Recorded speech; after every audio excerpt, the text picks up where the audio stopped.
एक नेसरी नावाचं एक गाव आहे असा विचार करू. मग आता तुम्हाला माहिती आहे का नेसरी गाव कुठे आहे? ज्या लोकांना माहिती आहे त्या लोकांसाठी ठीक आहे. अदरवाईज म्हटलं की हे नेसरी हे गाव कोल्हापूर जिल्ह्यामध्ये येतं असं मी म्हटलं. मग आता तुम्हाला समजलं की ते गाव कुठे येतं, म्हणजे मला समजलं की तो जीन कोणत्या क्रोमोझोम मध्ये आहे हे तुम्हाला समजलं. तो जीन कोणत्या क्रोमोझोम मध्ये आहे हे तुम्हाला समजलं. पण प्रॉब्लेम काय आहे, क्रोमोझोमवर कुठे आहे कुणाला माहिती आहे का? नेसरी कोल्हापूरमध्ये कुठे आहे कुणाला माहिती आहे का? मग मी सांगायला सुरू केलं, नेसरी हे कोल्हापूर जिल्ह्यामध्ये दक्षिणेकडे असणारं गाव आहे. म्हणजे मी ढोबळमानाने कोल्हापूर जर असं दाखवलं तर मला माहिती आहे दक्षिणेकडे म्हणजे इकडे किंवा इकडे असणारं हे गाव हे नेसरी आहे असं मला समजलं. म्हणजे मी त्याची लोकेशन सांगितली. असंच तुम्हाला या जीन म्हणजे गाव आहे आपलं, क्रोमोझोम या जिल्ह्यामध्ये आपला जीन कुठे आहे हे सांगणं म्हणजे त्याची लोकेशन सांगणं. जेनेटिक्समध्ये त्याला लोकेशनच म्हणतात, फक्त शब्द थोडासा मोडून त्याला लोकेशनचं लोकस केलेलं आहे. म्हणजे DNA वर ज्या ठिकाणी जनुक म्हणजे काय, जीन जिथे असतो ते ठिकाण. म्हणजे खूप मोठा माझा काय आहे क्रोमोझोम आहे, खूप मोठा क्रोमोझोम आहे, त्या क्रोमोझोमवर एखादा स्पेसिफिक जीन कुठे आहे हे मला कसं समजणार, ते त्याच्या लोकसवरून समजणार. सो लोकस, ज्यावेळी मी एखाद्या जीनचा लोकस सांगतो, तो लोकस म्हणजे तो जीन कुठे सापडणार. म्हणजे साधारणतः जर विचार केला, आपण म्हणतो की आपल्यामध्ये 23 जोड्या आहेत क्रोमोझोमच्या, म्हणजे इन्क्लुडिंग आपले सेक्स क्रोमोझोम. ठीक आहे, लिंग गुणसूत्र मोजली तर 23 जोड्या आहेत, म्हणजे टोटल क्रोमोझोम किती झाले, 46. आता या 46 क्रोमोझोम म्हणजे 46 जिल्ह्यांमध्ये मी सांगितलेलं नेसरी हा जीन जनुक गाव कुठे आहे हे तुम्हाला कसं समजणार? मग मला सांगावं लागणार की ते काय आहे, ते 13व्या नंबरच्या क्रोमोझोमवर आहे हे सांगणार मी. 13व्या नंबरच्या क्रोमोझोमला कुठे आहे तेही मी सांगणार तुम्हाला. याला म्हणायचं लोकस. सो लोकस हे जीनचं पोझिशन, जीनचं लोकेशन आहे. ओके. आता तुमच्यापैकी एक जण म्हणला, सर मी औरंगाबादचा आणि आमच्या इथे पण नेसरी आहे. म्हटलं नेसरी 2 ठिकाणी, तर नॉर्मल लक्षात घ्या, एक जीन 2 ठिकाणी असू शकतो. एका जीनचे 2च फॉर्म असू शकतात. एक्झाम्पल सांगतो. समजा ए आणि बी अशा 2 व्यक्तींचं लग्न झालंय.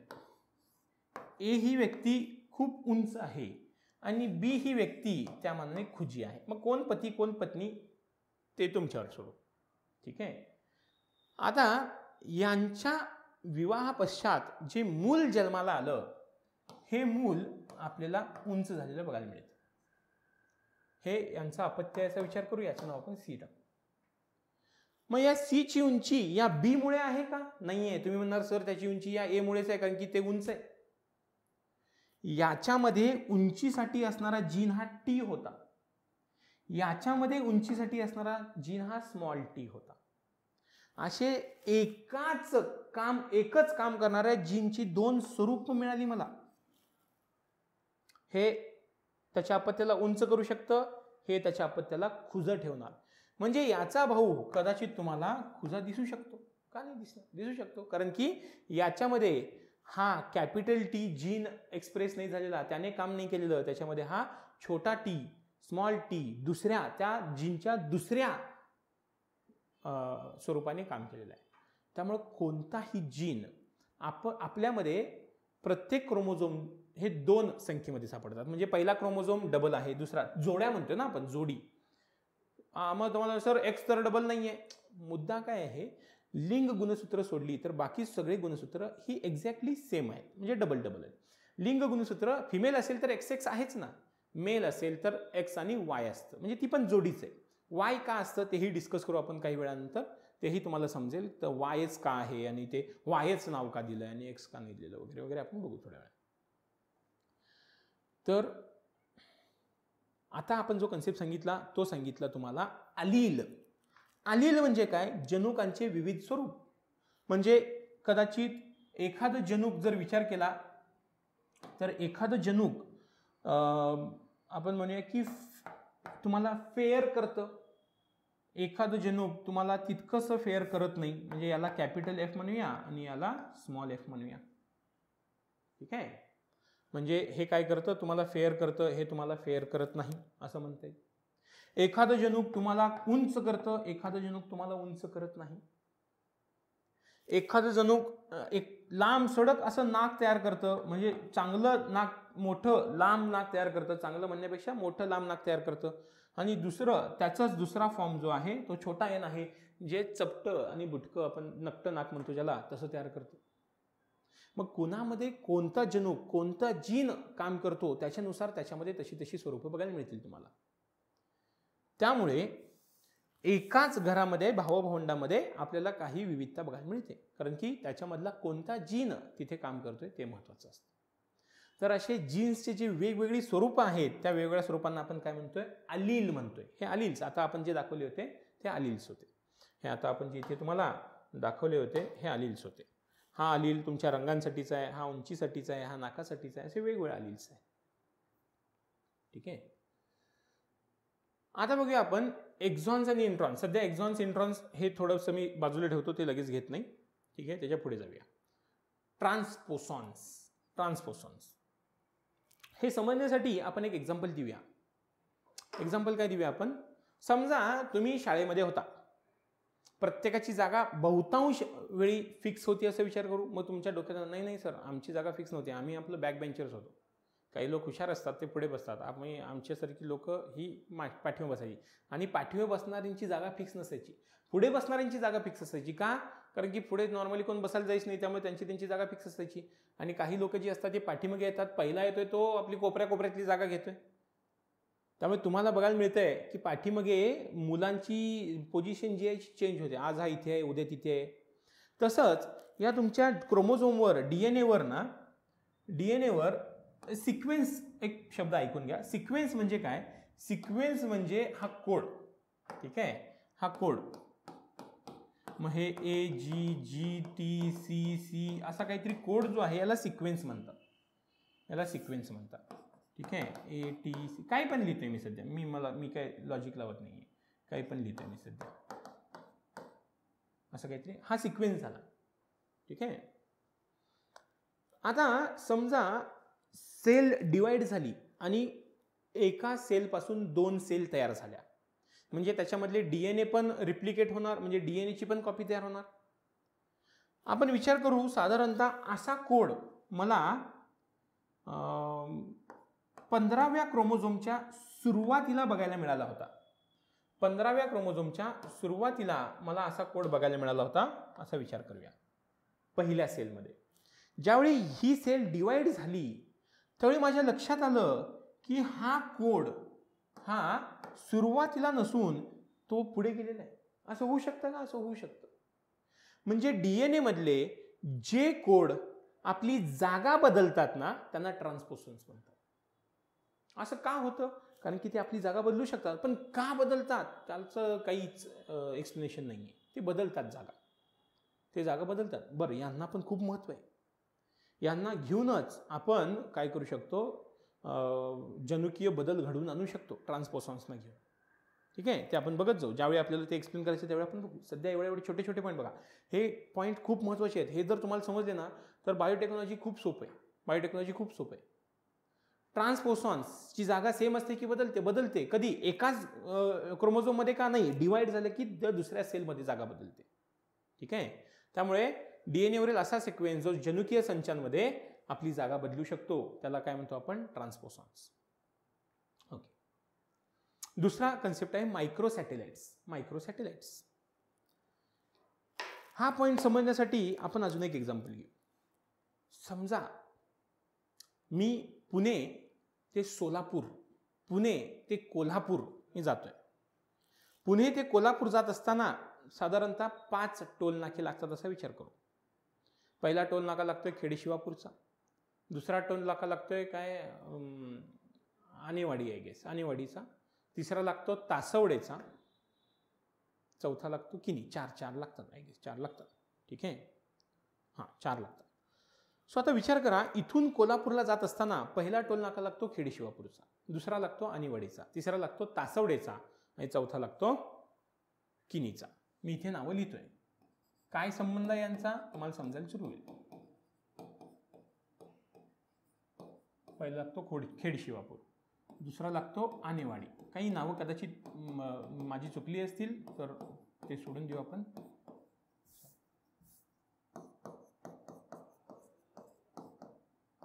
सासवडे. चौथा आहे किनीचा. किनी.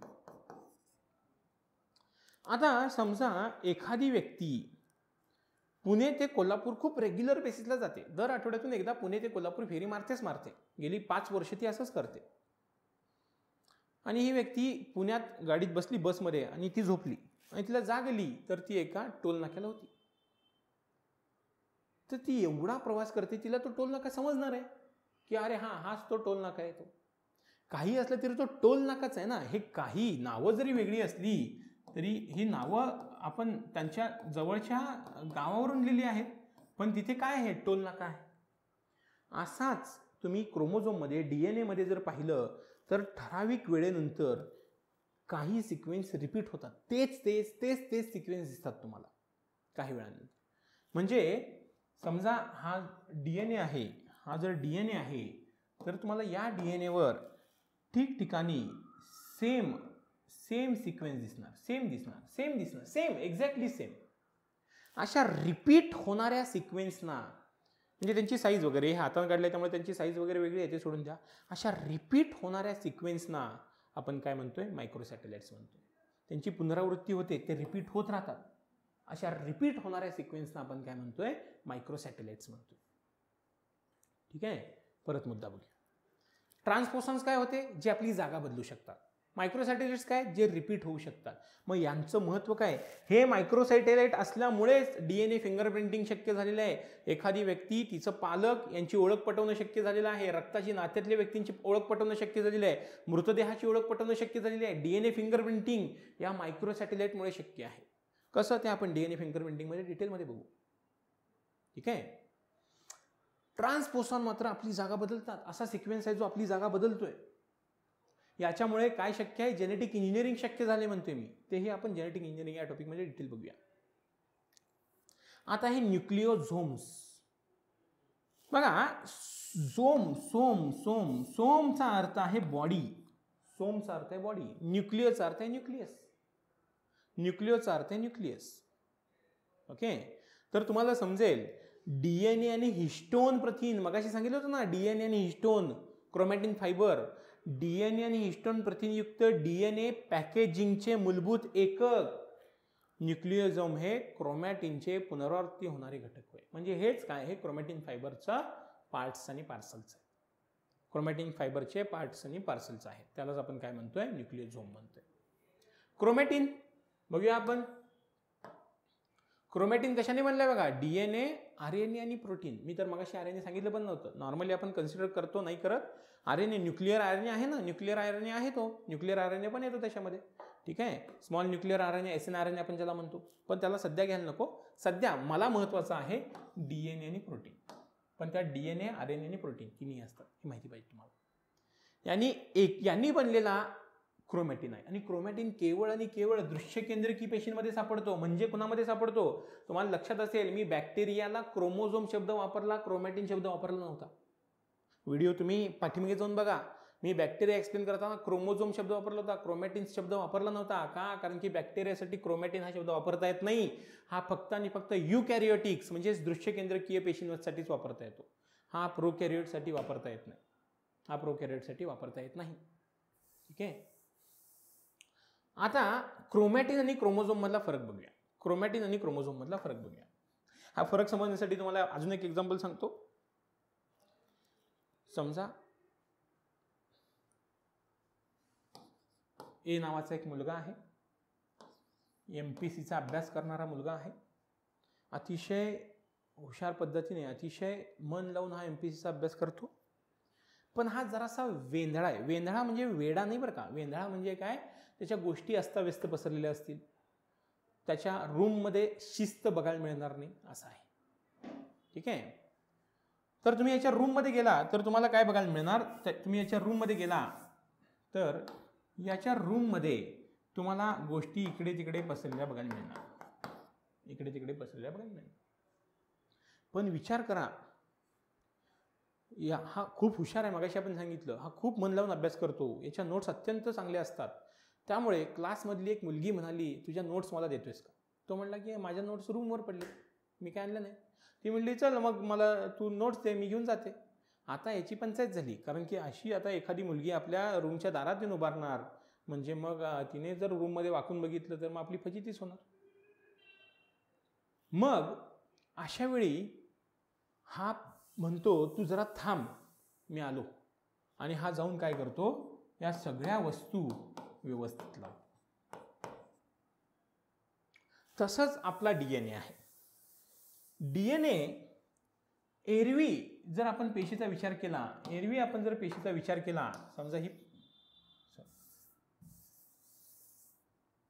समजा ही पेशी आहे आणि हा आपला न्यूक्लियस आहे, तर एरवी जर विचार केला तर DNA क्रोमॅटिन म्हणून, म्हणजे DNA आणि प्रोटीन हे क्रोमॅटिन म्हणून असे पडलेले असतात, त्यांना काही घेणं देणं नसतं. ज्या दिवशी सेल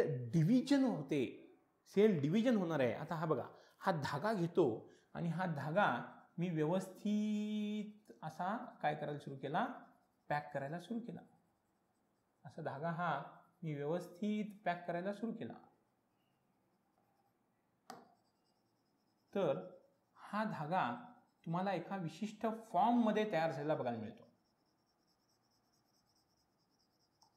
असा विशिष्ट फॉर्म मध्ये तयार झालेला बघायला मिळतो. याला म्हणतात क्रोमोझोम.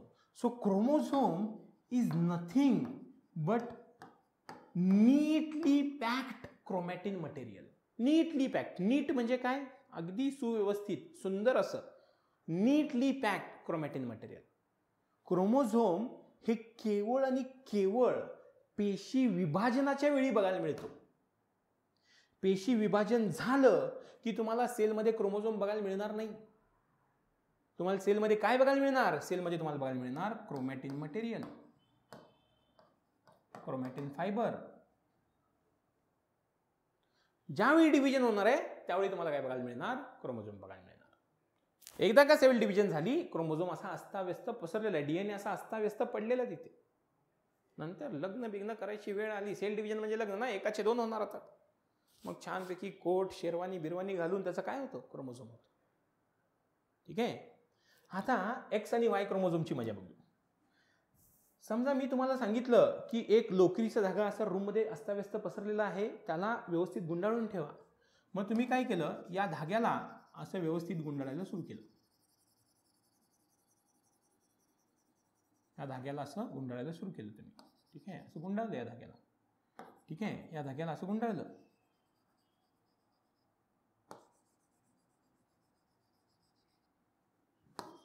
या धाग्याला असं गुंडाळले तुम्ही, X तयार झाला. आता दुसरा धागा पण तुम्ही गुंडाळायला घेतला. दुसरा धागा गुंडाळायला घेतला आणि गुंडाळता धागा संपला. गुंडाळता धागा संपला. मग आता मला सांगा, X मध्ये धागा म्हणजे DNA जास्त आहे की Y मध्ये धागा जास्त आहे? X मध्ये धागा जास्त आहे की Y मध्ये धागा जास्त आहे? ऑब्व्हियसली कशात धागा जास्त आहे, कशात DNA जास्त आहे? X मध्ये DNA जास्त असतो, Y मध्ये DNA कमी असतो. तो Y दिसायचं कारण आहे कारण की त्याच्यामधलं DNA मटेरियल संपलेलं आहे. आता त्यांच्यामधलं DNA मटेरियल संपलेलं आहे, त्यामुळे Y मध्ये DNA खूप कमी आहे, X मध्ये DNA खूप जास्त आहे. हे लक्षात ठेवा. आपण किती असतं काय असतं तेही सांगू तुम्हाला, पण हे नेहमी लक्षात ठेवा, X मध्ये DNA जास्त असतो, Y मध्ये DNA कमी असतो. त्यामुळे मला एखादा क्रोमोझोम जर माझ्या हाती लागला, सेक्स क्रोमोझोम, तर तो X आहे की Y आहे हे सांगणं शक्य आहे मला. का? मी तो तपासला आणि मला तपासल्यानंतर सापडलं त्यात खूप जास्त प्रमाणात DNA. किती आहे तीही नोंद आहे, ते आपण बघू पुढच्या लेक्चर्समध्ये बघणार आहोत आपण. तर मला समजलं की एवढा DNA मग तो X आहे, एवढा कमीच आहे मग तो Y आहे, हे सांगता येते मला. पुन्हा येऊया बघा, क्रोमोझोम म्हणजे DNA आहे आणि हा कधी दिसतो आपल्याला? फक्त आणि फक्त पेशी विभाजनाच्या वेळी दिसतो, इतर वेळी दिसत नाही. सिंगल सर्क्युलर क्रोमोझोम जीवाणू आणि अर्कियामध्ये एक गोलीय गुणसूत्र असतं, एक असतं, सिंगल असतो, एक. म्हणजे यांच्यामध्ये एकच सर्क्युलर क्रोमोझोम आहे, एकच सर्क्युलर क्रोमोझोम आहे. आणि याला अपवाद आहे. मी मगाशी म्हटलं ना, खूप रेअर बॅक्टेरियामध्ये काय असतं, लिनियर क्रोमोझोम असतो म्हटलंय, अदरवाईज सर्क्युलरच असतो असं म्हटलेलं मी तुम्हाला. ठीक आहे, तर ते काय आहे, बोरेलिया बर्डोगोफेरी. ठीक आहे, बर्डोगोफेरीमध्ये काय आहे, लिनियर क्रोमोझोम आहे. लिनियर म्हणजे काय बघा, हा झाला सर्क्युलर, हा झाला लिनियर, पण एकच असतो. बॅक्टेरियामध्ये एकच क्रोमोझोम असतो, सिंगल क्रोमोझोम आहे त्याच्यामध्ये, सिंगल क्रोमोझोम आहे. ठीक आहे, आणि दृश्य केंद्रकीय पेशीसूत्रामध्ये आपल्यामध्ये काय असतं, मल्टिपल कॉपीज असतात, क्रोमॅटिन मटेरियल म्हणतो आपण त्याला, आणि हे क्रोमॅटिन मटेरियल पॅक होऊन काय तयार होतं, त्याचं क्रोमोझोम तयार होतं, हे आपण बघितलेलं आहे. आपल्यामध्ये क्रोमोझोम हा सेपरेट टॉपिक आपण घेणार आहोत, त्याला इथे डिस्कस नाही करणार आहोत. आपल्यामध्ये फक्त बेसिक माहिती देतो मी तुम्हाला. आपल्यामध्ये दोन प्रकारचे क्रोमोझोम्स असतात, एक असतात ऑटोझोम्स ज्याच्या 22 जोड्या आहेत, आणि दुसरा आहे सेक्स क्रोमोझोम्स म्हणजे लिंग गुणसूत्र, ज्याच्यामध्ये द आणि ध म्हणजे एक्स आणि वाय अशी दोन लिंग गुणसूत्र आहेत.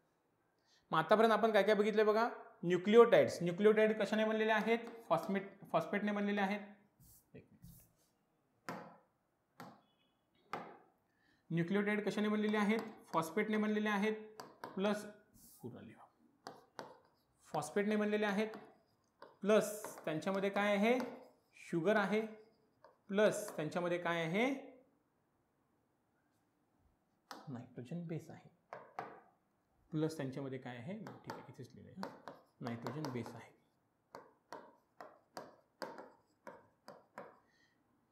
शुगर आणि नायट्रोजन बेसला एकत्रितरित्या काय म्हणतो आपण, न्यूक्लिओसाइड, आणि यांना एकत्रितरित्या आपण काय म्हणतोय, न्यूक्लिओटाइड. तिघांना एकत्रितरित्या न्यूक्लिओटाइड म्हणतोय, एनटी म्हणतोय नाही का आपण. हे न्यूक्लिओटाइड एकत्र येतात, हाच डीएनए आहे, कारण की डीएनएचा मूलभूत घटक आहे ना तो. मी असं नाही म्हणत की डीएनए पासून जनुक तयार होतात, याचा अर्थ असा आहे की न्यूक्लिओटाइड पासून डीएनए तयार झाला आहे. त्यामुळे आता याला मी इथून काढून टाकतो, तुम्हाला समजले म्हणून. मग न्यूक्लिओटाइड एकत्र आली की काय तयार होतात, ही क्रोनॉलॉजी, पहिला हा प्रश्न होता, हे विसरलो मी. ही क्रोनॉलॉजी बरोबर आहे का, ही क्रोनॉलॉजी बरोबर आहे का, ही क्रोनॉलॉजी चुकलेली आहे. का चुकलेली आहे मला माहिती आहे. न्यूक्लिओटाइड पासून काय तयार होतं, कोडॉन पासून काय तयार होतं, जीन, आणि जीन पासून काय तयार होतं, क्रोमोझोम. अशी ही पाहिजे होती. म्हणजे इथे काय पाहिजे होतं, न्यूक्लिओटाइड पाहिजे होती, न्यूक्लिओटाइड नंतर काय पाहिजे होतं, कोडॉन पाहिजे होतं, कोडॉन नंतर काय पाहिजे होतं, जीन पाहिजे होता, आणि जीन नंतर काय पाहिजे होतं, क्रोमोझोम पाहिजे होतं. तो क्वेश्चन होता, तो विचारायचंच आपलं राहून गेलं बोलण्याच्या नादात. ठीक आहे, तर हे तुम्हाला माहिती पाहिजे. सो अशा प्रकारे आपण डीएनएचा बेस तुम्हाला सांगितलेला आहे. डीएनएचा बेस तुम्हाला सांगितलेला आहे. पुन्हा एकदा सांगतो, आपण जो प्रयत्न करत आहोत हा प्रयत्न आहे, आपण एक full fledged biotechnology science tech, जे राज्यसेवेच्या पेपर 4 मध्ये ज्यांची सध्या एक्झाम आहे, 2022ची एक्झाम जे देणार आहे त्यांच्यासाठी देखील, आणि त्याच्यानंतर जो पॅटर्न चेंज होणार आहे त्यांच्यासाठी देखील हे सगळा बेस महत्त्वाचा आहे. आणि राज्यसेवा तसंच इतर परीक्षांमध्ये जी सायन्स आहे त्याच्यामध्ये जेनेटिक्स किंवा सेल हा जो टॉपिक आहे त्याच्यामधला डीएनए, याचा आपण व्हिडिओ आज इथे पाहिला. त्याच्या पुढच्या व्हिडिओमध्ये आपण जेनेटिक कोड म्हणजे नक्की काय याच्याबद्दल माहिती घेणार आहोत. तर आज आपण इथेच थांबतोय, आपण पुन्हा भेटू. तुम्हाला जर मला फॉलो करायचं असेल तर आपण एक टेलिग्राम चॅनल आहे, 2 टेलिग्राम चॅनलवर तुम्ही मला फॉलो करू शकता. तर त्यातलं पहिलं जे टेलिग्राम चॅनल आहे ते माझ्या शर्टावर लिहिलं आहे मी.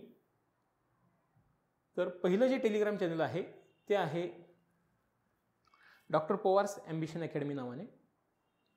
आणि दुसरं जे आहे ते आहे सायन्स वर्म नावाने. तर सायन्स वर्म नावाचा ग्रुप पण आहे आणि एक चॅनल पण आहे आपलं. चॅनलवर गेले काही महिने म्हणा किंवा वर्ष, एखादं वर्ष मी तितकासा ॲक्टिव्ह राहू शकलेलो नाही. त्याचं कारण आहे की कोविडमध्ये हॉस्पिटल्सच्या जॉबमुळे मला कंटिन्युअसली या क्षेत्रात व्हिडिओज करणं किंवा क्लास घेणं शक्य नव्हतं.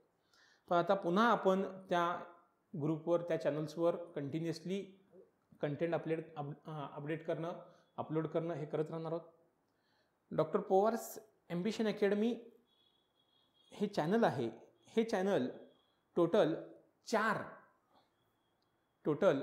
चार गोष्टींसाठी तुम्हाला उपयोगी पडणार आहे. तर त्यातली पहिली जी गोष्ट आहे ती असणार आहे सायन्स, जनरल सायन्स आपण म्हणू. जनरल सायन्स, ज्यामध्ये तुम्हाला राज्यसेवा ग्रुप बी आणि ग्रुप सी यांचे सगळे व्हिडिओज, सगळा कंटेंट आपण देणं, तुमचे क्वेश्चन्स असतील तर ते सॉल्व करणं, याच्यासाठी आपण तिथे काम करणार. दुसरं आहे राज्यसेवेसाठीचे पुढचे टॉपिक्स आहेत ते आहे सायन्स आणि टेक्नॉलॉजी, त्याला शॉर्ट फॉर्ममध्ये आपण सायन्स टेक या नावाने ओळखतो. तिसरा आहे इथिक्स, जो नवीन पॅटर्ननुसार आलेला टॉपिक आहे इथिक्स.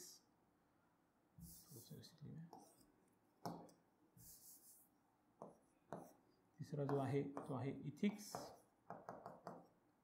आणि चौथा जो आहे तुमच्या नवीन सिलेबसनुसार जे तुमचे एसे आहेत, हे एसे रायटिंग. या सगळ्याबद्दलचा कंटेंट आपण तिथे अपलोड करणार आहोत, अपडेट करायचा प्रयत्न करणार आहोत. तर आजचा व्हिडिओ तुम्हाला आवडला असेल अशी अपेक्षा आहे. जर आवडला असेल तर तुम्ही मला टेलिग्रामला जॉईन करा. त्याचसोबत आपण एक नवीन यूट्यूब चॅनल लॉन्च करत आहोत. तर हे यूट्यूब चॅनल देखील तुम्हाला त्याच नावाने बघायला मिळेल, डॉक्टर विजय पवार्स ॲम्बिशन अकॅडमी या नावाने बघायला मिळेल. हे आपण नवीन चॅनल लॉन्च करत आहोत, याचा अर्थ याची सुरुवात या पहिल्या काही व्हिडिओजपासून तुम्हाला बघायला मिळेल. इथे आपण रेग्युलर बेसिसला सायन्स बेस्ड, इथिक्स बेस्ड आणि एसे बेस्ड व्हिडिओज अपलोड करत राहणार आहोत. तुम्हाला काही क्वेरीज असतील तर तुम्ही विचारत जा. तुम्हाला मी सांगितले कुठे जॉईन करायचं आहे. तर आपण याच्या पुढच्या व्हिडिओमध्ये जेनेटिक कोडसाठी भेटू. जेनेटिक कोड आणि जेनेटिक्सचा आणि बायोटेक्नॉलॉजीचा पुढचा पार्ट आपण याच्या पुढच्या व्हिडिओमध्ये बघणार आहोत. आज आपण इथेच थांबतोय. धन्यवाद.